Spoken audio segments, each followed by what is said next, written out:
All right. Hey, everybody. Robin Robbins here, founder of Technology Marketing Toolkit and I guess chief person in charge at MSP Success Magazine. I'm not really sure what my title is. Editor in chief, Jeff? I own the place. All right. So you can figure that out. I think you're editor in chief, something like that. Something like that, right? And this is part of the MSP Success Magazine webinar series. Jeff made me say that. I've got my notes here to make sure I don't screw it up, because this is a special edition. As you know, I'm not on these sessions, but today really is going to be an exciting call. We're going to be talking about how do you close a high ticket, high dollar managed services contract with as little to no sales resistance, fee resistance as possible. And so I'm very excited to have three guests on this webinar today. Like I said, it's going to be a special webinar. I think it's not just, hey, we're here to talk about a product, but we're actually here to give you some great content. So if you're out there and you're struggling with closing sales and justifying your fees and differentiating yourself from other MSPs, this is going to be extremely valuable. So I've got Frank DiBenedetto, who is not only the founder of Audit MSP Sales Automation, which is a part of what we're going to be talking about today, but he's also an MSP's Two Rivers Tech. He's up in New Jersey. I've got Greg Durham as well. I think it's pronounced Acacia. Is that right? In Tucson? Greg, did I get it? Yes, nailed it. All right. I was kind of wondering about that. And then of course, my big man there, Conrad Martin, he's like giant. You can't tell, but he's giant. Tech Advisors, he's an MSP in Boston. You know, Conrad, it's funny because I was thinking like that the first time we actually really engaged was at that road show up in Boston, and you're like a big intimidating dude, and you coming up to me and you're asking me a bunch of questions. I was a little scared, I got to tell you. But he's a big sweetheart, It's kind of funny. Anyway, all right. So what I want to do first, and Jeff Johnson. Well, you guys know that, the amazing, the very sexy, the very fit. Not Jeff Johnson. No, I'm just kidding. Yes, everybody. It is hurtful. Like I'm just starting. This is terrible. Okay, so just quick housekeeping. We are recording this. Thank God, right? You want to go back and listen to this opening again, I'm sure. And if you have any questions, then post it to the Q&A below. We'll be monitoring that throughout the webinar here. Don't put it in the chat because the chat makes it really hard for us to see the questions because the chat rolls. People are commenting in the chat. That's fine. Questions, put it in the Q&A, and we'll make sure we get to those questions. So before we launch into the content today, because we're going to really specifically focus in on when you go back to that customer, that prospect, and you are presenting to them, here's what we are recommending that is broken that we need to fix. Here's the projects we want. Here's the contract we want to put you on. Here's the services we're recommending. We're going to be talking about that really in a little bit more depth. But before we do, I want to sort of set the table and talk about selling. Now, if you're a client of mine, then you know the foundation for everything that we're giving you, teaching you, showing you is to position instead of prospect. In other words, everything you're doing with marketing, everything that you're doing on your website, in your sales presentation, you want to come across as a trusted advisor. You don't want to come across as a salesperson because people don't like salespeople. I mean, you see on front of buildings, no soliciting signs, right? And so there's a automatic programming within most people that if you're a sales guy, I don't want to talk to you. I want to avoid you. I don't want to take your call. I don't want to answer your emails. If I am across the table from a sales guy and I know he's pitching me something and he's asking me questions like, what's your budget? And, other probing questions, I'm going to be a little more guarded because this guy's trying to sell me something. I'm not going to be 100% truthful. In a lot of cases, if you're in sales, people aren't even respectful to salespeople. I don't even know where this comes from, but they feel like, otherwise normal, respectful, polite people feel like they have sort of a license to be rude to salespeople, right? And I don't know why that is, but that's the case. So when you're doing marketing and selling, in everything you're doing, from the marketing they're seeing in advance to how you conduct yourself, how the appointment is booked, what they see prior to getting on that call with you, how you show up, how you're dressed, the questions you ask, everything you want to do. You want to make sure you are acting as a trusted advisor, not a salesperson. All right. So that's really important. And in order to avoid looking like just another salesperson, one of the key components to the sales process when you're selling IT support or outsourced services is you want to have a diagnostic process.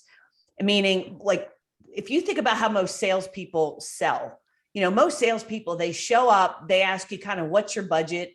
They might ask, when are you, like, sales questions, when are you looking to get ready to buy, et cetera, et cetera. And that signals that you're a salesperson. So they just kind of show up and start pitching whatever's on their wagon. Where if you are in the presence of a trusted advisor, somebody who is a high level consultant, let's say like a financial advisor that actually knows what they're doing, not somebody just selling, I don't know, like some sort of insurance products or something like that. A qualified trusted advisor is not going to just show up and ask you a few cursory questions and then just start selling. What they're going to do is they're going to ask you some very critical diagnostic questions. They're going to take a look at your situation. They're going to look at everything that they need, things they need to do in order to properly prescribe, right? And I think a big mistake a lot of MSPs make is, and I know this is because even when we secret shop, we have an exercise we do, we secret shop. We've secret shopped well over 1,000 MSPs, playing customer, calling in, hey, we've got an issue. Can you help us with this? And I could tell you that I have yet to, maybe there may have been one or two, but out of the 1,000 phone calls, I'm going to tell you, it's like 998 of them are not asking good diagnostic questions. They go into tech mode. They start asking technical questions. They geek out, or they don't even ask any good diagnostic questions whatsoever. So, what we're talking about today is if you want to close more managed services contracts with less fee resistance, we got to position you as a trusted advisor, not a tech. And we've got to do a diagnostic process that helps to do a couple things. And you want to write this down. So that what you want your sales process to do is, obviously, I just said, one thing you want them to do is position you as a trusted advisor. The second thing you need to be able to accomplish in your sales presentation, in addition to building trust and confidence in you, is you have to build some dissatisfaction. Now, if a lead's coming in screaming hot and they're having problems and they know you're the guy because they were referred by a best friend, that's easy because there's an implied trust. And they already have a lot of inherent dissatisfaction, but not all leads and not all prospects come in with that high level of dissatisfaction. And what you've got to remember is there is an incumbent provider in there, somebody they're already doing business with, and they might already be looking at a couple others, right? So in your sales process, you have to build enough dissatisfaction that they want to take action on something. Your sales process also has to differentiate you from the other MSPs that they're talking to or maybe getting proposals from. And the fourth thing that you've got to do is you got to create urgency to buy now. So again, when their leads come in, some of them are screaming hot, they're a referral, they're easy to close. But when you start really getting out and doing prospecting and marketing, and you're getting in front of people that maybe they have interest, they're curious, you pique their curiosity, they're not super happy with their current IT provider, they might be just starting to look.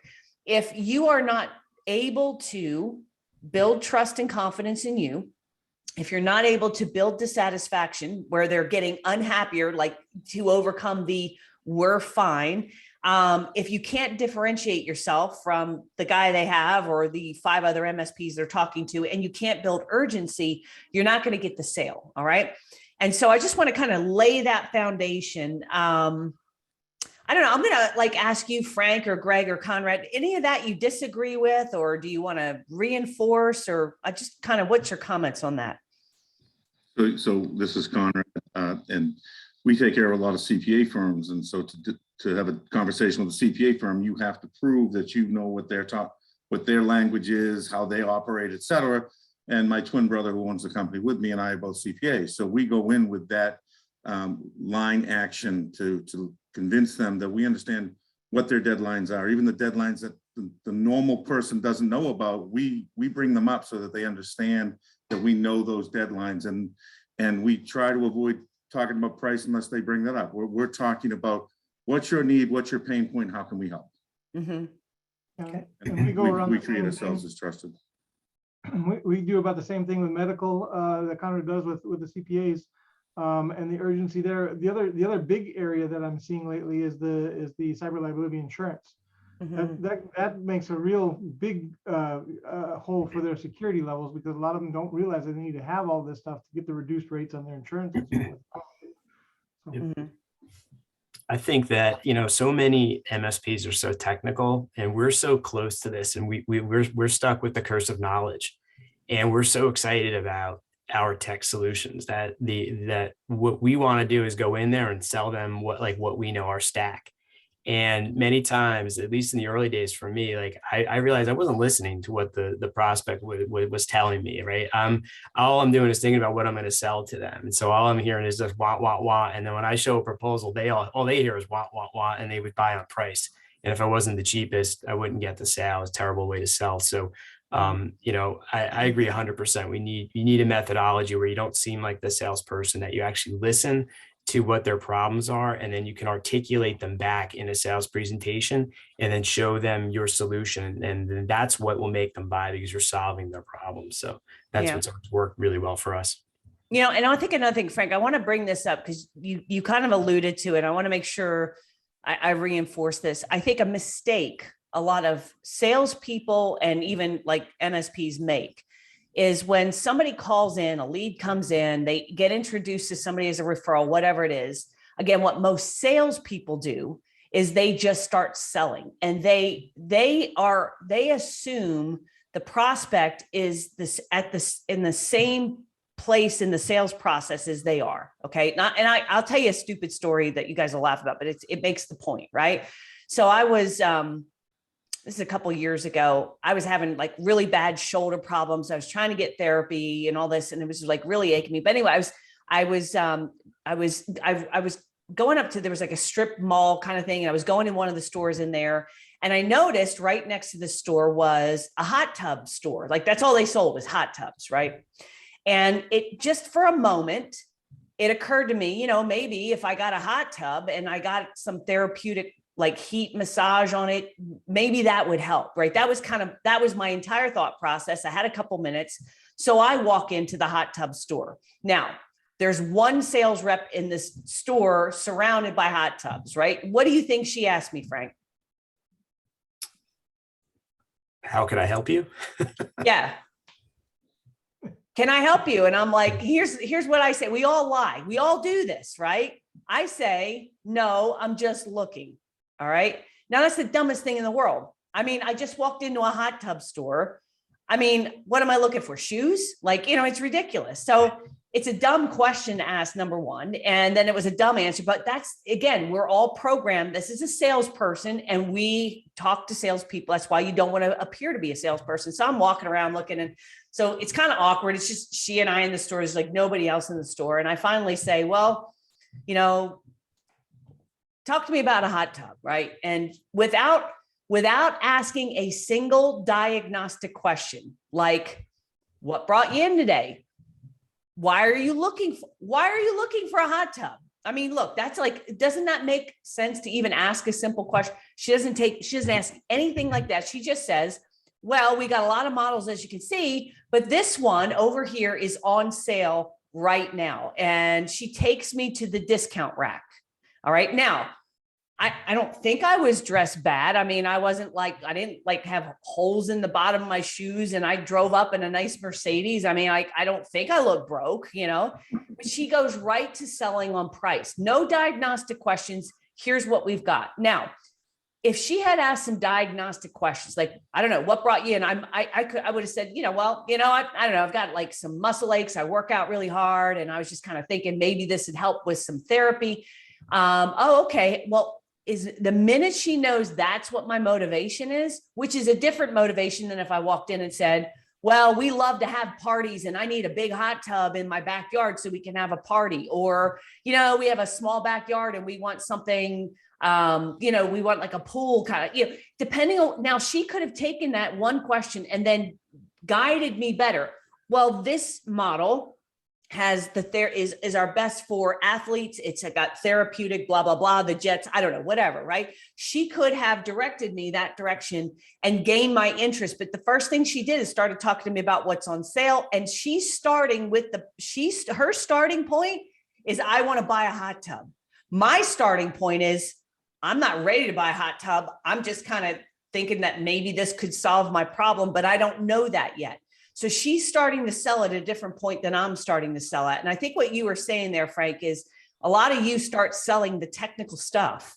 You start selling, you go right into, okay, you called an MSP, you called an IT company, right? Well, you want to buy IT. Let's talk about your servers. Let's talk about cloud.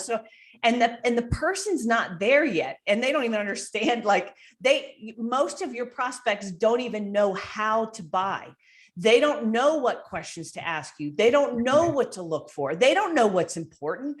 So that's why this diagnostic process is so important, because you're asking questions, not only so you can get their motives and where are they in the sales process and how many people have they looked like, are they in a contract? Do they like their current IT company? Why don't they like their current IT company?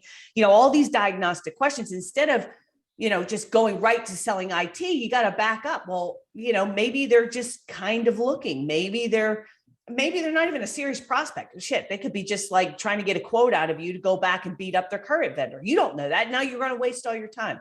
So I think this process of this diagnostic process is important.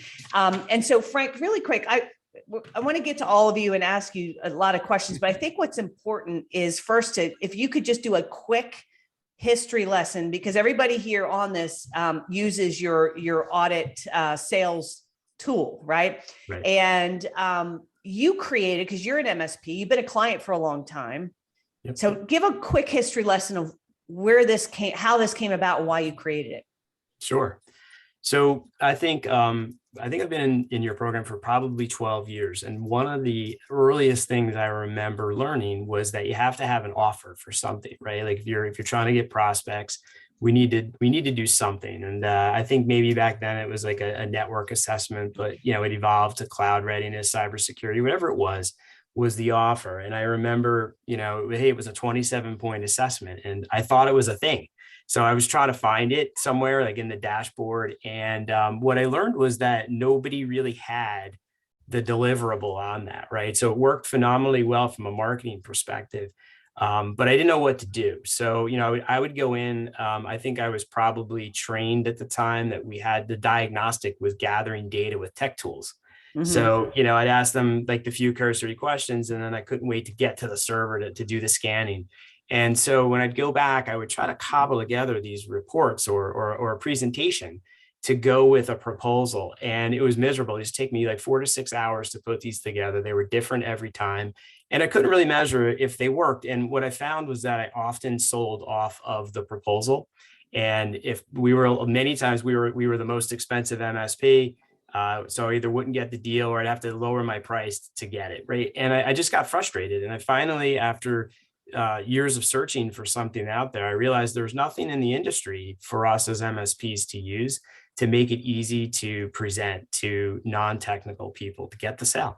And what I really started to think about was I'm doing a disservice to my prospects if I don't give them a really good opportunity to buy from me, because they may do without, or they may buy the wrong stuff from somebody else. They're the ones who suffer. And they're the ones that we see on the news, right? You don't read about MSPs didn't make a sale. You don't read about the vendor didn't move the product. You read about the accountant who got ransomware and it was terrible.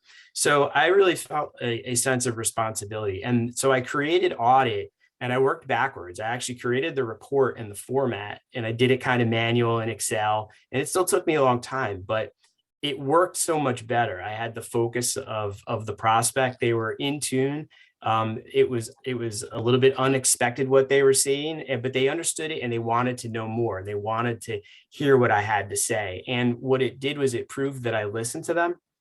It gave me an opportunity to reflect that back and then bolster it with the other tech facts that I found using, the scanning and whatnot. And it just worked really well. And so over time, we built a company around it. And, we had a lot of my MSP peers initially in peer group who said, hey, can we use this? And, we released it. And it's great to see, people like Conrad and Greg have the same results. It really has validated what I found and what I thought. And I think that, not only do we help a bunch of MSPs, but how many SMBs have we helped get the right products and service and say yes to these solutions. So, we think we've elevated the quality of IT, and that's really the end-to-end story. And I still use it today.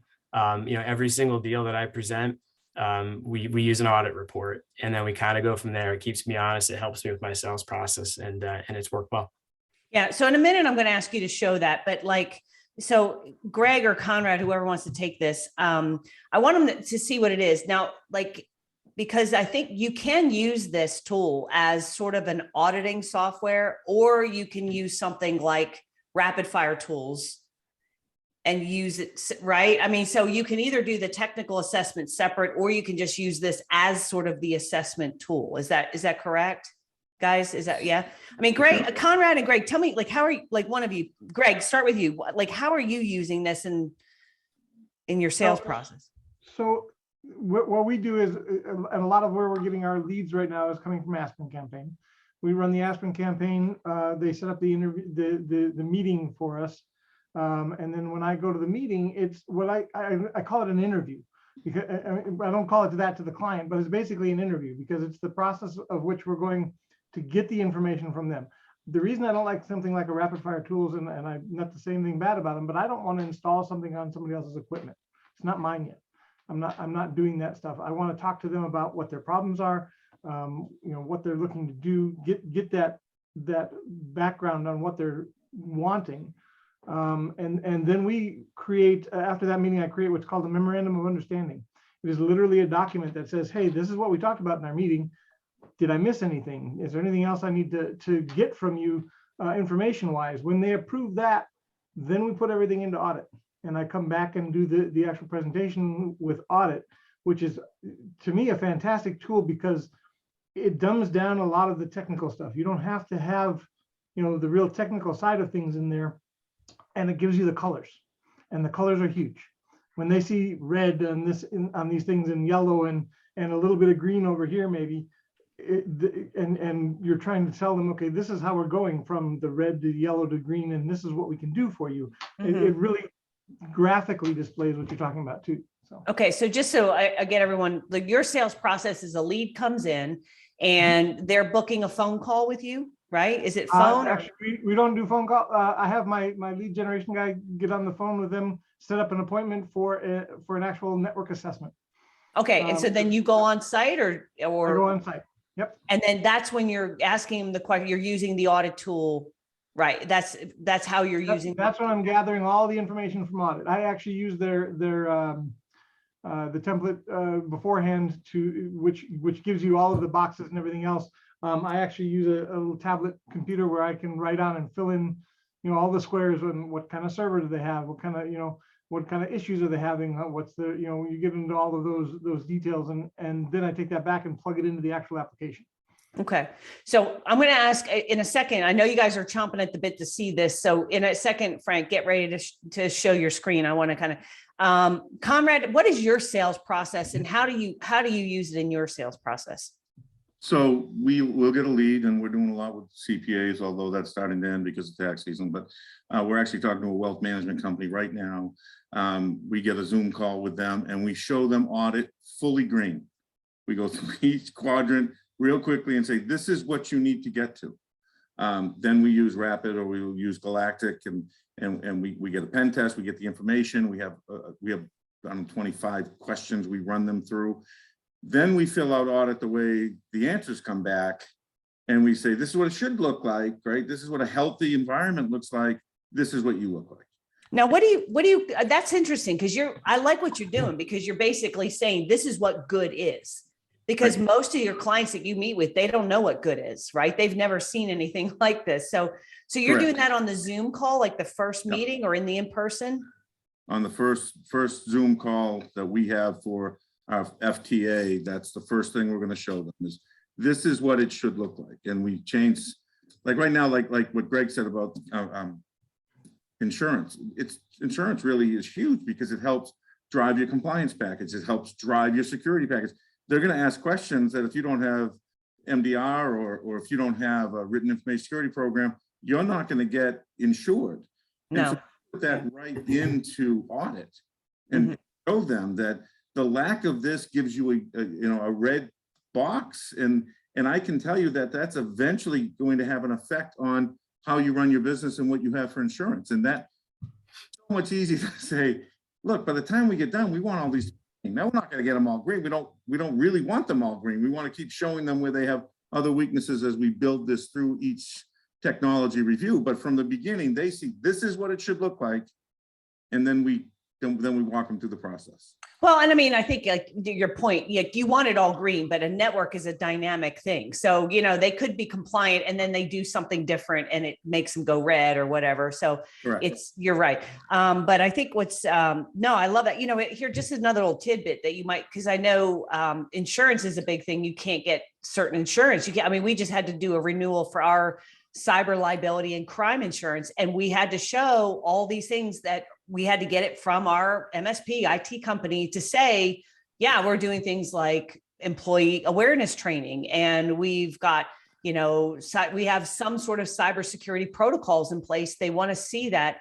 And it has to be legit, because if I get hacked and they say, you said that you had employee phishing test or pen test or whatever the things they're asking for, I forget the list now. And they come back and they look and they say, no, you weren't doing that. Guess what? You're denied coverage because what they're doing in that. And I think the other thing I want to bring up is I have talked to several MSPs that with the compliance piece of it is not just Department of Defense contractors, because we know with the CMMC, if you're not meet the standards, then you're going to lose your government contracts. But it is now coming like the wealth advisors. The thing it made my antenna go up is that I just thought to myself, if I have somebody managing my money, they better be damn compliant, right? You know what I mean? I think it's also getting to a point where larger organizations, bigger companies, if they're going to do business with you, they're going to say, I need to see what you're doing here to keep your data safe, to keep, so I think there's a lot there. All right. So that's your sales process. And so I'll start with you, Conrad, and then Greg, and then, sorry, Frank, we'll get to you in a second. But so are you using this? So because Conrad, it just prompted another question. Are you using this in your QBRs or TBRs? Like when you re-meet, are you Every showing single this one. again? Yeah, we pull all the tickets from ConnectWise. We go through from the last one, we compare it. We have some knowledge because obviously at that point we're working with the client. We know that their server's getting old or that they have Windows 7. I hope nobody has Windows 7 anymore, but there wasn't that long that we still did. And it gives us an opportunity in clear form to say, look, these things are causing those to be red, which is causing problems. It's not just that that's red, that has an effect on you because you're out of compliance. If that gets hit, first of all, it's not under the managed service plan. If you're allowing Windows 7 machines, we're telling you right here that we're going to charge you to fix that. And furthermore, if you get hacked, your insurance probably isn't going to cover it. They're probably going to deny you. And I'm If you'll fix that, yeah. Red, yellow, and orange color. Like this is easy to follow. It's not like I've got to get down into technical weeds. Yeah. So you're showing that to them every QBR, going over it. Okay. Greg, are you doing the same thing? Absolutely. As a matter of fact, I've got a really interesting story on that. We actually do a business review monthly with one of our clients, $8,000 a month client. Okay. They had a server that was getting aged and we wanted to replace. And so in the QBRs or the monthly business reviews, in that case, we actually were showing them in the colors that it was getting red. It was yellow, then it went red, and going through. And then 1 month, the server failed, dead out failed. And they said, well, how come you didn't get a new server in here? And I said, here's your QBRs. Here's everything we've talked about all the way through. That actually saved that client because they said, yeah, you're right. We have been talking about it. We didn't do anything about it. Our fault. Move forward. And we put in a new server. That's been 2 years ago now. But it definitely works in that backtracking as well as on information so that you can prove that, hey, look, we did talk about this. This is what we said. Okay. And it's, if I might, it's so effective that we don't do a QBR or TBR, technology business review, that the client isn't asking, well, I want to see what my colors were last TBR so I can compare it to this one. It's not a game. It isn't a game, but they really want to see green. Yeah, We do. it's like, Absolutely. yeah, they There want is- to, I wonder, you know what, Frank, you should figure out a way.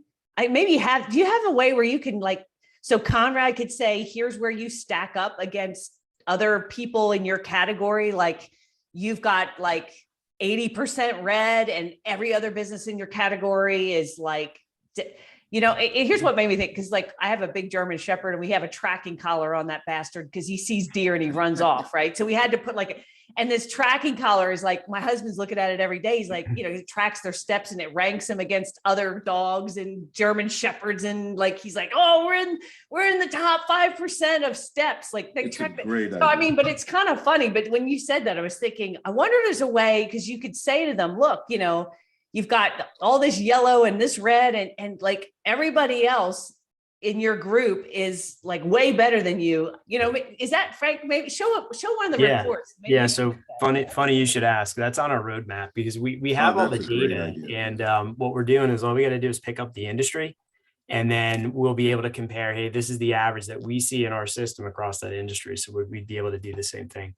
Let me show my Okay. screen. Even locally, if I was able to compare my other 55 CPA firms to the one I'm talking to, that they always ask, what are others doing?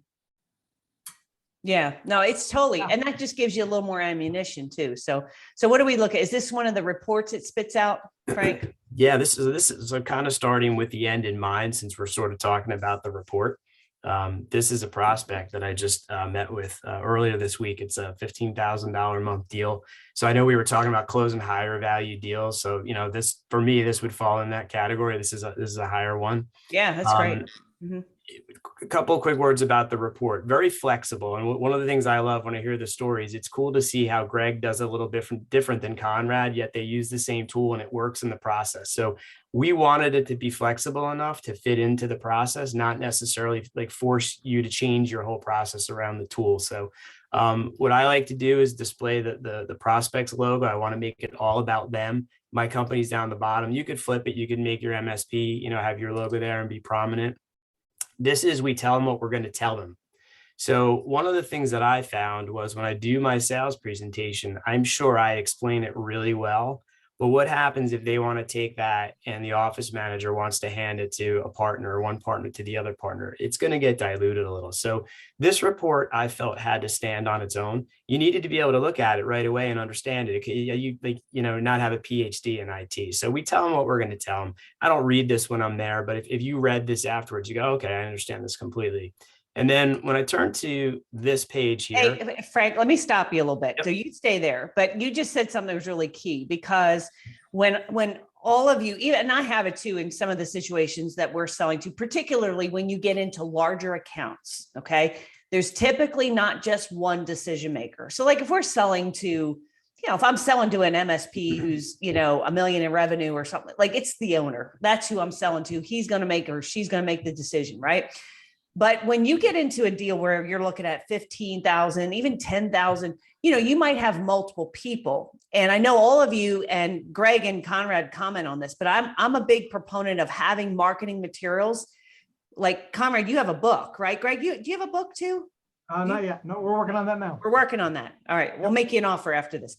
But Conrad's got a book, but like, always be selling. No. And Conrad is like, but I know so like if Conrad drops off copies of his book or like this report, like you said something, it has to stand on its own, because you might not be there when they're having the discussion when you're out of the room, and you got to have the materials that aren't just the price. You got to have something that will sell you and what you're selling. So that was a really key thing you said. These materials have to stand on their own, because they prospects do. They have the conversation after you've left. Do you think this guy's a knucklehead or not? Do you think we're overpaying? Well, what about this other company? They're having that discussion. And so whatever your market, you want to have marketing materials you leave behind, because if you don't if they don't have anything, then they're just kind of going, well, here's what I think I heard, you know, they don't have anything tangible. So anyway, keep going. Yeah, and to expand on that, we had a conversation earlier, and we talked about how a lot of MSPs assume that they're just going to be compared to another MSP that's trying to get their foot in the door. But many times there's an incumbent MSP. And that's, you know, and nobody likes change, right? So the incumbent MSP doesn't want you in there, and the prospect really doesn't want to change, but that's the force that you're fighting against. So what I have found with this report, I don't have to give the prospect my proposal. I don't want them to go to their MSP with the list of what I'm proposing, the recipe. They can take this audit report, and I've had dozens of prospects go explain this report to their MSP, and you know, the wedge is driven, right? Like I can only imagine how they're squirming and like making excuses. Well, I could say the firewall, I could do this. So it works really well in that respect as well. So you're not giving, so in Conrad and Greg, tell me, so you're not giving them, here's like, cause I know a lot of MSPs, they'll spec out every software or hardware. You're not doing that in your proposals. No pricing in this proposal. No particulars on stuff. Just a broad overview, so that, and maybe some detail that we can actually write in there, but definitely not in depth. No. Then Greg, how are they? When do you give them the price then? So we actually go. This is a separate document from our pricing document. So we actually go through this and go through this entire piece in the sales meeting, and then I go through the actual pricing. This is our solutions for what you have, and this is how we want to break it down. Is that what you're doing too, Conrad? Pretty much. Yeah. Okay. All right. I'm just curious how you're using. Okay, keep going, Frank. Yeah. Sorry. I put pricing in mine, so you're going to see the price. Now, I also have my pretty proposal over here. You know, this is what a lot of us use. We start going through line by line. Then I'm going to sell you one of these, and then 6 of these, right? This means nothing to the prospect. They have no idea what this is. It's a parts list, right? And all they do is go right to the bottom, and they go, "Oh, it's $15,000, right?" So I'm going to show you how I take that and turn it into basically this, right? So this page here is a summary impact page.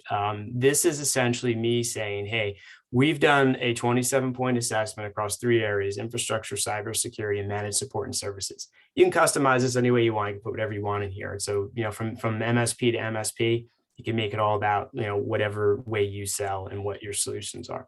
This is what I go through. And what I do is I remind them, I say, hey, you know, we did a high level 27-point audit. This isn't, you know, 1,000-point forensic accounting. If you work with us, you know, we're going to deploy our tools and we're going to get, you know, really down into the weeds, and we'll find some other stuff. But here's where you are today. And when I present this way, a couple of things happen. Immediately the prospect leans forward, right? Instead of leaning back, going to sleep, they go, wow, that's a lot of red and yellow, right? And you can see like them sweating. So if I was your doctor and said, hey, I got the results of your physical, before we get into it, you're looking at this saying, oh shit, like there's, wonder what these red and yellow boxes are. So there's an emotional impact here immediately. Then what I like to do is I like to anchor it, right? So I want to score this thing because I want them to see where they are today. Because what I would say is that we can't sell them something in the future unless they know where they are today, because the value of our solution is what that gap covers, right? So it's kind of like what Conrad was saying. He starts with the green. I happen to start this way, and then I show them where they could be. You could do the reverse. So immediately they ask, well, what does this mean, right? Like what are these red? What is this? So I'm glad you asked that. And now we go into the details of it. Now, it doesn't matter how you gather the data, right? So we use rapid fire. If you use Galactic Scan, there's other tools out there. If you're just really smart and you're going to go workstation by workstation, whatever is your process that allows you to confidently gather up the facts and data, you don't need to show them all that empirical data to prove to them that this is what it is, right? They don't care about that. What they care about is a bottom line. So these are what we call summary statements. And we force you as the MSP or whoever's, you know, putting the report together to come up with the bottom line. And so, hey, you know, like, what's the deal with the server? Like in this case, they have in-house Exchange, right? So I say that's yellow, and I'll get into a little more commentary around it about how, you know, hey, in a few short years, if this won't even exist, we need to get you up to the cloud. But this lets me stay on track, be very succinct. And if they look at this report later, they could read it. It's a bottom line, right? It's not tons of data that they won't understand. We score each section. So, hey, you have an 82 in this section. cybersecurity, where we run through this. This is usually where we can scare them a little bit. We go into the managed support and services section. I didn't do the fourth quadrant, so we could do up to a 36-point audit if you'd like. I'd argue that anything more than that, you're way overboard and you're in the weeds. But and then I like to show them some infographics. And I don't read all of these, but again, as a report, when you give this to them, this really helps educate them on all these things. And I'd simply tell them, hey, if you do nothing else, just read why this is important, right? Because it'll remind you why I told you we need a firewall, or we need next generation endpoint protection, whatever that is, right? And so we'll run through this.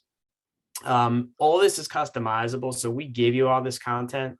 You could upload your own. So if you have some good stuff from your vendors, you could put that up there. We have some clients who, will go ahead and create their own infographics, and that's fine too. Here's one from Huntress that we stuck in here.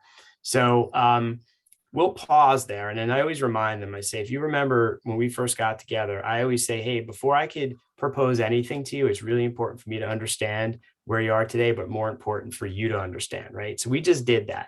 And if I do the presentation correctly, the prospect is so relieved, because usually they have all that spaghetti in their head. When you talk to them, they're like, and I couldn't print, and then they didn't answer the phone, and they're all over the place. What this does allows me to take all that and just show it to them in an organized way. And they're like, all right, okay, you're validating I have these problems. So you talked about a few things like showing them there's those issues, validating, and then they want to know more. They want to see, how are we going to fix this stuff, right? And then this is where we get to what Conrad talked about. And I say, hey, we put together a solution for you. Now, this is what it would look like if you were to work with us. Let's cut right to the chase. You get a 98, and it's going to cost you $14,950 a month to work with us, right? And in an upfront cost of, we take 1 month upfront, so $14,959. So this is where I show the numbers, Rob, and bottom line, let's just cut to get it out of the way right now. Gotcha. And then it's funny because a lot of times what they'll say if they look at something like this is, hey, what's that yellow box? So to Conrad's point, they learn to play this game very quickly. And especially in a business review process, I always jokingly say I sell green boxes is really what I do at the end of the day. Right? We want it to all be green. I think Conrad does too, but I think he makes them yellow. He's like, oh, I need a vacation in a new car. I'm going to turn a couple yellow. Exactly. That's very hurtful. Okay. So when we get to the very end here, this is kind of where I close it up. This particular prospect did not have an MSP. They have an in-house IT person. He's leaving. I didn't know what they were spending. So normally what I would do in the top area that's white is I would have what they're currently spending and then show them what they'd be spending with us. And I like to relate what they're spending to their score. So, on a straight line, if I said to you, hey, my solution's $1,000 a month, but I'm only gonna give you half of it. So you'd think, well, that's like spending $2,000, right? But I only give me half of it for $1,000. Like, that's no good. So I like to make that sort of analogy. And so they understand that I might be more expensive, but I'm getting you to a 98 and you're paying something for a 60, right? The conclusion is maybe you're not spending enough. You get what you're paying for. Or in some cases, maybe you're paying enough, but you're not getting what you're paying for. And either way, it's cause for change and to look at what you're currently doing. And this is where I kind of, I wrap up. This is where I try to make the sale. I find that probably about 20% will buy right away. And I say, great. You know what I do? I take my proposal out and I say, hey, let me just show you all this stuff that we talked about. Here's what it totals up, $14,959. And, we'll get them to sign off on it. Now, do you get them to sign off on the proposal right there? Is there like a line to sign off on this? And then you send them the contract? Yeah. So what I do is I have them sign it. And then I say, I'll send you an electronic version that we could execute as well. And so I just do it as a file, but this way, at least I have something signed. Get a commitment. Yeah. Yeah. If they say, hey, we want to think about it, I say, great. Now I sell the audits. I know that's a great debate. Do we do it for free? Do we sell it? So because I sell it, I feel like I need to deliver them something that they feel is of value. So I bind this thing up real nice. It's, I make, if there's 3 people, there's 3 copies of this. I want it to look like, this thing's worth $15,000 a month. And so I will give that to them. They know, get my proposal. Even if for some reason we have to look at the proposal for a line item or two, they never get the proposal from me until they're ready to sign. Until they say yes. Yeah. Okay. Yeah. So all the details in there so Correct. They can take it back and put it on the desk of the incumbent and say, can you do this? And we all see that again, you make the point, because like they have an incumbent relationship. I had this happen to us when we switched IT providers. Like we had, the guy who was that was doing the work for us emails me, he calls me on my cell because he happened to have my cell phone. And he's like, look, we've been your MSP for this long. And remember that one time at band camp when I came out there and I, like they pull out all the stuff that they did for you. And do you remember me doing that? And they try to pull you back. I mean, because they're going to say, we're sorry, we'll fix this, we'll make it right, we'll give you a month free. You know what I mean? And you guys, all of you that are selling have to know, that's why I go back to your sales process has to drive a wedge, and it's got to justify, it's got to differentiate. It's got to get them angry enough to go, holy shit, I've been just spending all this money and I'm not getting it, but get what I'm paying for. But I don't know, Greg or Conrad, do you have any comments on this? No, I would say the only, sorry, go ahead, Conrad. No, go for it, Greg, go. The only thing that we do differently on the pricing, and the reason we separate it out, is because we do have 3 different plans. So then we go into our plan, which plan would best fit them. Obviously, 90% of them pick the middle plan. That's just the way it goes.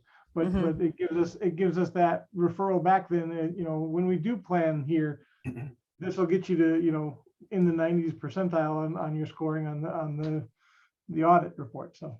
Yep. So we can use this report in a couple ways, right? So this is me comparing, hey, here's where you are today, and here's one solution. We can also do like a standalone report, say here's where you are, and I can come in with a second report and give them option A and B, and I can compare A and B here if I wanted to. So there's some variations that we'll do too, depending on like what the situation is with the prospect. I could tell you that we've won deals solely because we stood out with this report. And let's say they want to think about it. We come back for that decision meeting, and we'll sit down and they'll say, hey, we'd like to use you. We met with 1 or 2 other MSPs. We have no idea what they're talking about. They give us proposals. They're a little bit cheaper than you, but you were the only one that seemed to listen to us, and you presented it in a way that we could understand. And we just feel really comfortable and confident in working with you. And I was like, that's awesome. We've had people sign up for audit because they've lost deals because someone came in using audit, and they're like, we need to use audit too, because we lost to you. Had not me personally, but someone else using audit, we've lost to you. So, I would say that this is the easiest way in a report format to explain what the value of your technical solution is without getting technical, right? Red, yellow, and green is very easy to understand. Scoring is easy to understand. And it makes it really easy for them to make a decision. So that's why I think it works, because it's simple, it's emotional, and you are standing out. You're differentiating yourself from the pack who come in with proposals and just say, here's a price list of stuff, or battle cards from the vendors. Yeah. Now, Conrad, you're about to say something, but before right before Greg, but let me ask you, or let me make a point, I should say. You said something, people feel comfortable or confident, right?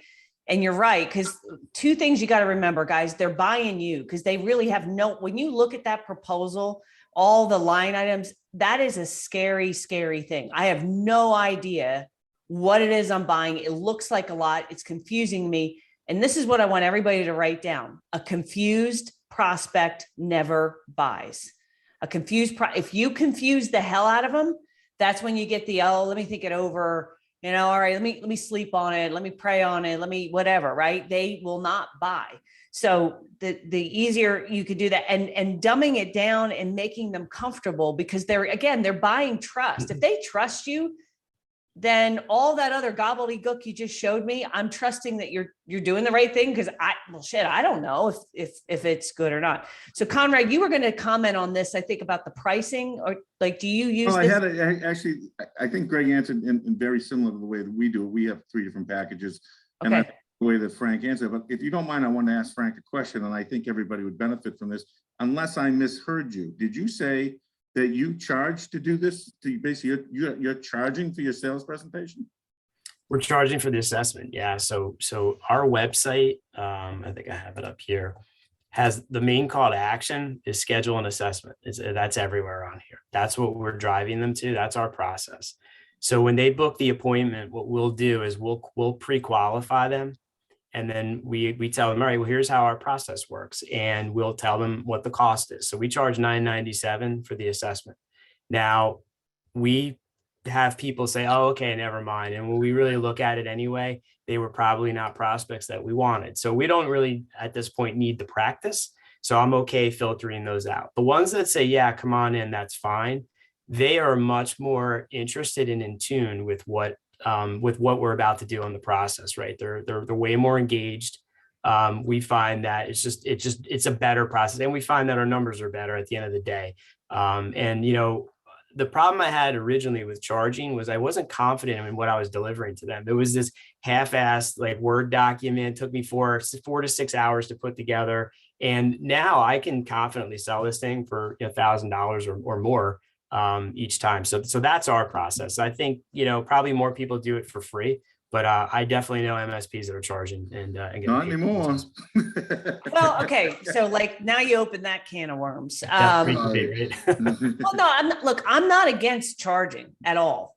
The thing is, anytime here's what you have to understand. If you charge for this, you are now making a sale. So if we're like in the marketing, we offer a free assessment, right? And if the minute that we say it's not free, it's $1,000, we just created a big hurdle for a prospect to go from cold prospect to now they're a customer. And then my question is, well, back that up and tell me what you're doing to generate a lead so that you can make that sale, right? And from my experience, most MSPs, they're not generating dozens and dozens of leads where they can, they're generating, the average MSP generates less than 2 leads a month. Okay. So then if you take someone who's generating less than 2 leads a month and only closing 10 or 20% of those, then you add on, we're going to charge for it. You're just creating a bigger speed bump. Now, again, I'm not saying charging's bad. You just have to take it in context with, well, what we're trying to do. In my organization, we add about 400 new customers. Last year was a little bit lower than that, but the year prior was a lot higher. But we average about 400 new customers, and we're giving away free consultations, like free assessments. We do it all the time. We close. We get a lot of appointments. We get a lot of leads. So that's what we're doing. Now, there are times when maybe it does make sense to charge for it. Like if you were, Frank, if you were in front of a room of prospects and you're talking about cybersecurity or whatever, and hey, we're going to do a risk, and you could absolutely charge for that because it's a different environment and how you were set up and what's going on. But all I want to say is I'm not against or for charging or not charging. It just has to be done. Like, in other words, it's neither good nor bad. It just depends on the overall strategy that you're trying to accomplish, right? That's all I'm saying. Because some people get like, well, then we got to charge for it. Well, okay, but you only generated 7 leads last year. Okay. Then let's fix that and get rid of the speed bumps. And then we'll talk about charging for it. And, I think how long does it take you to do this, Frank? It takes me probably about 45 minutes to put together one for a new prospect, because I have to put a little thought into what's the solution. To do a business review, we could do that in 15 minutes because they're your customers. So a lot more about the environment. So that's the other point I was making, was like going from 4 to 6 hours. So if I generated a lot of leads, like I was from the marketing, every time someone would go, hey, come on in, I'd go, 4 to 6 hours. I was like, calculating, I'm like, I need like 1,000 people just to do these things, right? So now I can knock these out much more quickly. And if you choose to charge for it, you could feel confident that it is something of value. Like, it looks really professional. You can hand it over and not be embarrassed to say like, hey, I charged you $1,000 for this flimsy little 1-page Excel thing, with a wrinkle on the paper, right? Yeah. Also wanted to show too, Robin, that we do have the ability to generate this in a PowerPoint presentation. So what we were looking at there was the PDF that I would use if we were sitting there face to face. But this is a PowerPoint presentation, so you have the opportunity to do the output this way. And this became really important, during the pandemic. We do a lot of these, Right. You're doing not it. face to face. So Yeah. it just looks a little bit better as we step through. Same type of thing. You have all the infographics, and we end up on the same page. It just looks like it's just formatted nicer. So we have both of those options should user decide to go that way. And on top of that, Frank, the other thing that's really nice about the program is you can change those blocks. So we Right. actually have a block for the cyber liability insurance. These are the things that are going to be covered in cyber liability that you need to have. So we can actually put that fourth section in there for cyber liability insurance if we want, or Right. VoIP phone systems, or whatever the case may be. Mhm. Yeah, the system is is completely customizable, since you brought it up. This is the system. So here's like how we make the sausage, but all of these boxes here, we can change the quadrants. You can name them whatever you want. We have people who do a 36-point cybersecurity assessment, and they'll break that into 4, 9, groupings of 9, and we'll change different things here. You could reorder these. You can change the weighting, which will drive the scoring. In my case, I didn't put the 4th quadrant in here, but you can. So we made the tool very flexible. So, you can customize it around however way you run your MSP, whatever, the product focuses. Okay, very cool. Now we got some questions. I want to go to Q&A, guys. So if you have additional questions, please post it to the Q&A below. And I do want to say, Frank, we do have a website. Like if we could put that in the chat, like if you guys want to demo this, like Frank, don't you offer a demo or something that they can check this out for themselves? We do, yeah. So I'll pull this up while you're talking. So if you go to auditforit.com/TMT special. The money team. No, I'm just kidding. Yeah. We can't use that Mayweather. Damn it. If you register, what we'll do is we'll immediately send you a sample report. So what you were looking at, a lot of people like to get a copy of that. You could print it. You'll get a copy of that, and then we'll send you the demo schedule. Get on a demo with us, and you'll see exactly. We'll get all into like how you actually generate the report. We'll answer all those questions for you. If you sign up for the system by 2/18, we'll supersize the account. We'll give you additional auditees. That's how many people you could run audits on, prospects and clients. And we're going to send you a free copy of Gap Selling. We developed this system, and then a couple of years later, somebody said, "Did you ever read Gap Selling?" And so the first 100 pages of this book tell you exactly why audit works, goes into the psychology very, very succinctly.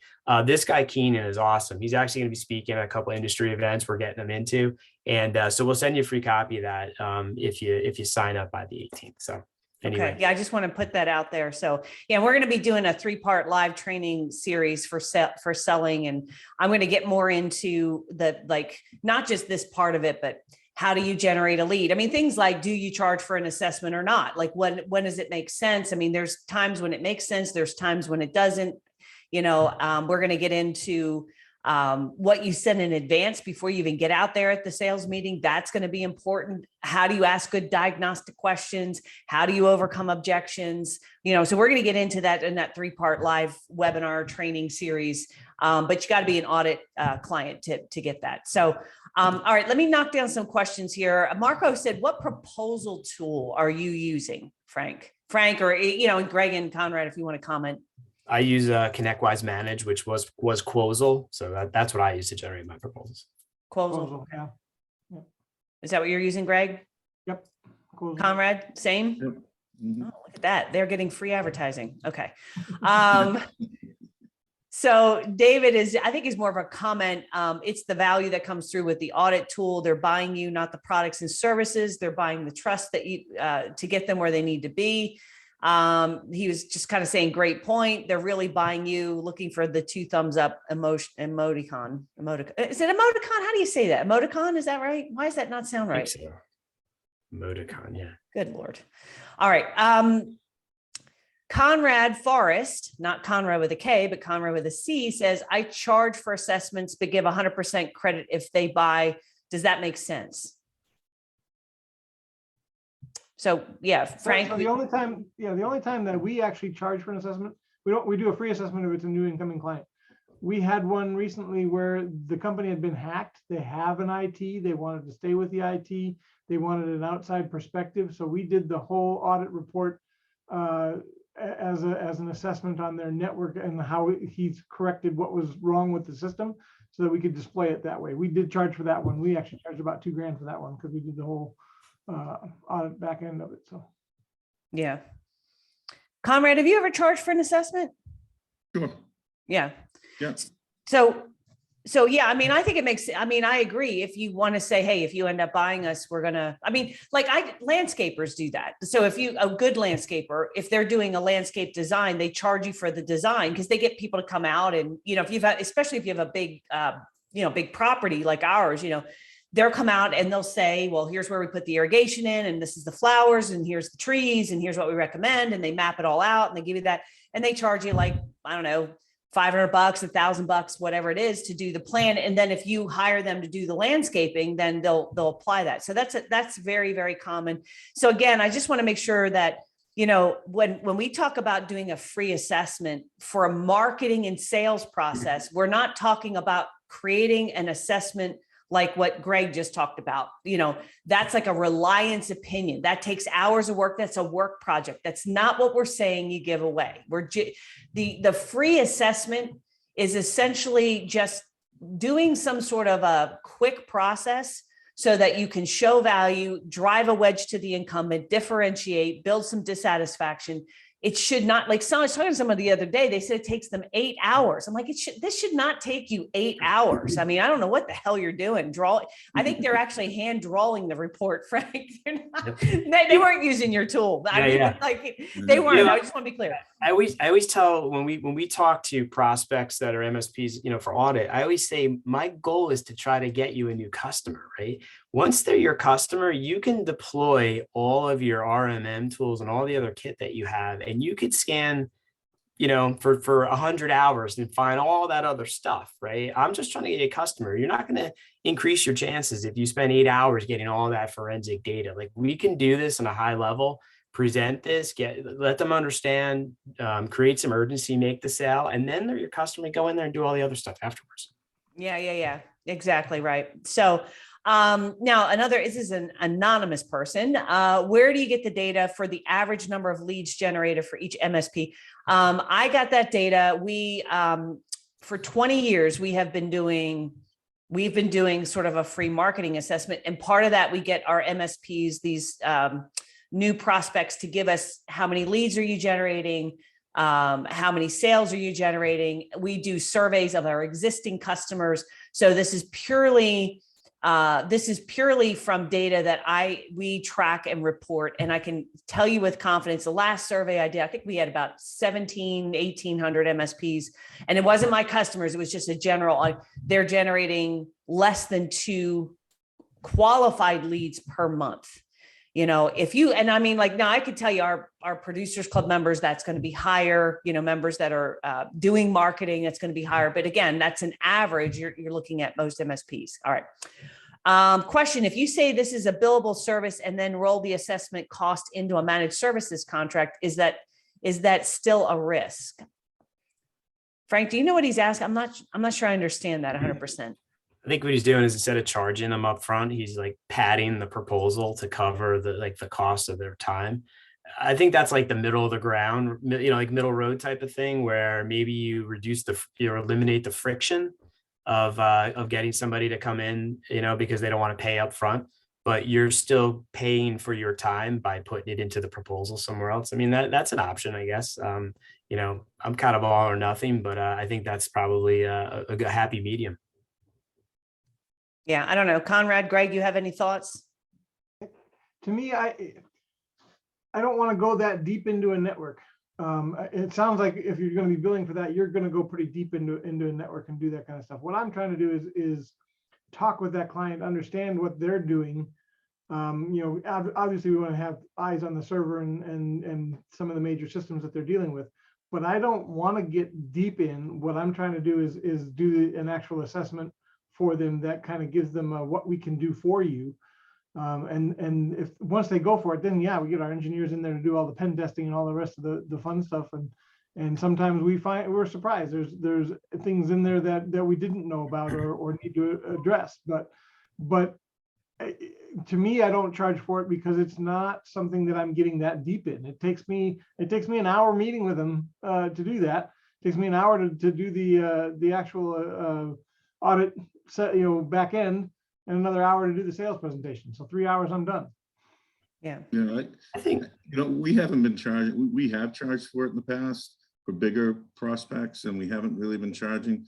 I just love the idea of making a presentation, especially where we deal with a lot of CPAs and lawyers and that's such that I just feel that we could charge for it if we present it correctly. And I agree. I don't want to get so far into the technical side of it that I feel like, well, I better pad my hours because I'm spending so much time. I think the whole design of audit is so that you don't spend that much time. You bring to the forefront what they kind of already know. That's why they called you. They know some of these problems are there. This audit allows you to tell the time without explaining how the clock works. And that's what I love about it. Yeah. Yep. For me, it's not so much about, hey, I'm charging you because I'm going to do a deep dive and, I need to be paid for it. For me, it is positioning. So like I needed an attorney for something, months ago, and I went with the guy that charged me $500 for the consult. Yeah, I didn't go with the guy who charged me, I was going to say, hey, I'll charge you $50 or I'm free, because I automatically think in my head, like, I don't really want the free guy. I want the guy who's going to charge me. I feel like he's better. He's the professional, right? And so like when we talk about positioning and coming in as an expert, yeah, I'm not, this is my mentality. I'm not the guy who's just coming in doing quotes and proposals, right? I'm the guy that's a professional. Here's what we charge for to do this, right? We'll go through the whole process. And we do credit back. So like the landscaper, we say, if you use us, we're going to credit you the $997 back. So, if you don't, you get to keep this, it's a value. And if you do use us, it's going to get credit towards the project. It costs you nothing. But I think it's positioning for us. That's why we primarily do it. I don't really care about the $1,000 of income. It's really positioning. Mhm. And I think too, Frank, to that point, I think it's the approach you're taking with the marketing. In other words, they're coming to your site, they're wanting to get an assessment, they're wanting to go through that process. Whereas we're doing an Aspen campaign, it's an offer, it's a free assessment. Sure. So obviously if you come to my website and you say, hey, I want an assessment, something that's going to give me something that I can take to, my insurance agent or things like that, we're going to bill for that. Absolutely. Sure. Right. That's why too, but the positioning is really based on how you're marketing that. Yeah. That's why on our website, it doesn't say it's free and it doesn't say it's $997, because we can drive from marketing to the site, and depending on how they come in, we can decide, right? So if it's an Aspen campaign and if it says it's free, we won't say it's $997. If it comes in as a direct lead or some other method that didn't say it was free, then we reserve the right to charge for it. So. Yeah. And again, it depends on the marketing. Like, so, so for example, dental practices, one of the things that they'll teach dental practices, if you're establishing a brand new practice and you need more patients, right? They tell you to advertise free exam and free tooth whitening. Like that's like the standard. And then once you get sufficient clients, you don't have to do that anymore. I could argue maybe if you're bringing you new clients, why would you slow that down? But the point I'm making is if your marketing is working and you are getting people coming in and calling your office and filling in lead forms and wanting to do business with you, then yeah, maybe you charge for it. That's absolutely fine. But, it's the other thing, but just again, you have to understand free or not free. It's just a tool, right? So it's situational dependent. If you got a lot of leads and you don't have a lot of time to do these, then charging for it will slow that down and you'll get more qualified people and those people will close more. Absolutely. Someone who pays $1,000 to have you do an assessment obviously should convert at like 90% or higher, because unless you screw it up, right? But if you don't have like lead flow, chiropractors do this too. They'll do the free pain assessment. You come in and they'll do x-rays and they'll do an evaluation, that free pain evaluation. And it's a way of getting people in the door. Right. And so it's not good or bad. It depends on your situation, what you're trying to accomplish, what resources you have. So yeah, so again, I'm not like for or against it. I just think it's a strategy that you use depending on what the situation is. All right. Okay, so I think we answered that. Peter says, how many client audits are provided for the 197 per month? Yeah, great question. So you get 2 auditors. Those are the users within your MSP, and 25 auditees. That's the number of prospects or clients that you could run these. You could always delete one and add another if you wanted to do it manual. As part of the supersized account, we'll give you another 10. So you'd end up with 35. Okay, very cool. All right. So like another Frank came in for you. Do you advertise your assessment fee? And you don't advertise that on the website? Okay. I don't know. Okay. So Joe Lamont, so the price for the audit tool, would a small MSP be only getting 2 leads per month be able to get value from purchasing the audit tool? Yeah, another great I think question. if I may, Yeah. I think it's all the more important because you don't have shit coming in and you better Exactly. freaking close the 2 you're getting. Yep. All right. So 100%. yes. 100%.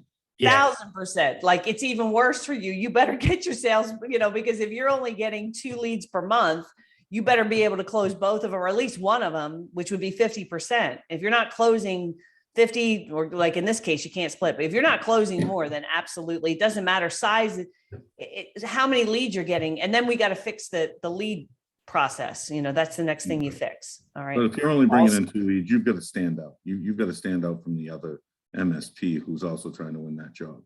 Yeah. I heard a stat. It's like, I think it's 11 times harder to get a new customer than it is to sell stuff to existing customers of yours. And so what we teach at first is using this for business reviews, because not everybody might have a prospect to run this. If you're getting 2 leads a month, right? You might not have one of those 2 just yet, but everybody has at least a customer. And what you should be doing is business reviews, because if you're not, you're leaving the door open for other people to come in and take that customer away. So we teach you to use Audit. It's very simple because it's your customer. You could go through those boxes very quickly. You know what they have, what they don't have. Go out and do some business reviews. We'll coach you and you'll sell stuff. I guarantee you will sell some green boxes. And what you will do is you'll increase your MRR and you will increase your income. And the whole reason why we do the first 60 days free is because we want you to make at least $200 more a month. You pay for the subscription for life, right? I mean, we have people that say they pay $5,000 a month for this because they've closed so much business that the ROI is ridiculous. But just to really, to keep it simple, $200 a month, if we can increase your revenue by, or your MRR by that, it's covered, right? And then the product is basically free for life. So, I think it's a no-brainer. And, let me kind of point out, I'm looking at this slide. People might be confused. When you go to Audit for IT/TMT special, you're not buying on that site. You're signing up for a demo. So what I would encourage and you do the demos for free, right? See, you're not going to sneak up a charge on them. Now you got everyone nervous there. You see, you're messing your own self up. But no, so when you go there, you are going to get a demo, right? So just sign up for a demo, and then you could walk through it in your environment with your how to customize the boxes and how do you collect the data and how would you do this and how would you do that, because it's hard to do that on a webinar. So it's absolutely worth the time. So we're getting really close. I don't want to take too much time from all of you here, but a couple quick questions. What information are you gathering from potential clients to put into the audit tool to make the reports? So should they just sign up for a demo to get that, Frank, to see that? Yeah, it's on for a demo. We get a little more tactical. We talk about the data. Again, if the theme here is we're not getting real forensic, so don't get too nervous about where's the data come from. We'll kind of coach you through how to do it, but a demo is the best way to see that. Yeah, that way you'll show them in the tool. Here's what to do there. Okay, great. So, and this may have been answered earlier, but what are you guys using to do the actual audit? Greg, you're just using the audit tool, right? You're not using rapid fire, right? Or something else? We don't install anything. It is a conversation with them. And you talk about driving a wedge. When you sit down with them and you talk about, well, how are you doing backups? And they go, well, I don't have any idea. Then you're, oh, wow, you don't know what you're doing for backups? And do they do, then it leads to the other questions. Well, are they doing, a test restore? Are they doing, and you're asking all these questions and they have no idea. drives a huge wedge. And then when they see that red box on their data backup stuff, and you say, you're doing data backups, but you're not sure that any of this stuff is happening. You need to make sure that this stuff is happening. Is more powerful, I think, in driving those wedges than pulling an audit from something like some other tool and saying, well, this is what the tool said. Right. Okay. So the answer, to this is you don't have to have another audit tool. Frank, I think, are you using Rapid Fire? I use them in specialized situations, but in general, I don't. I go more of Greg's route, where we go through like wedge style questions, and that helped me, gather the information. And I'd argue that for me, the sale gets made during the discovery process. I'm building rapport, and I'm asking those wedge questions, which really get them thinking about, like what's that incumbent MSP doing. So I like to just preface it by telling them, listen, I don't want to install a whole bunch of stuff on your network. I'll do that if you work with us, and we'll get way deeper. This is high level stuff, and here's where I think you are. And what about you, Conrad? See, I like Rapid Fire. None of you guys don't use it. I think it's. Well, we'll use Rapid Fire after the fact, or if we need to gather more information. But we start with wedge questions that you develop that are on your website, Robin. And we've modified them to make sure that we're asking the right question. We had a prospect ask us why their compliance portion was all red, and they came back and said, well, why is that like that? That's the answer you told us. You told us that you didn't have backups. That's what you sent to us. Right. So the total either they misunderstood or they're in a world of hurt. I think we're going to win that client. Yeah. Okay. So there's Billy's asking that I already asked this, but what audit tools? So basically all three of you, this is the tool you're using, asking questions. You're not using any other diagnostic software unless you need it in a specialized situation or something like that. So and we have both we'll use Rapid Fire. Yeah, we'll use Rapid after we get in there, or in specialized situations where we need it. And Rapid's a great tool, but again, I don't want to install something on somebody's system when it's not mine. okay. Yeah. I know there's different. Okay, perfect. All right. So that's it for questions. Again, I would encourage you guys to go to that URL down there, auditforit.com/TMT special. It is not sign up, give a credit card. It's actually a demo site.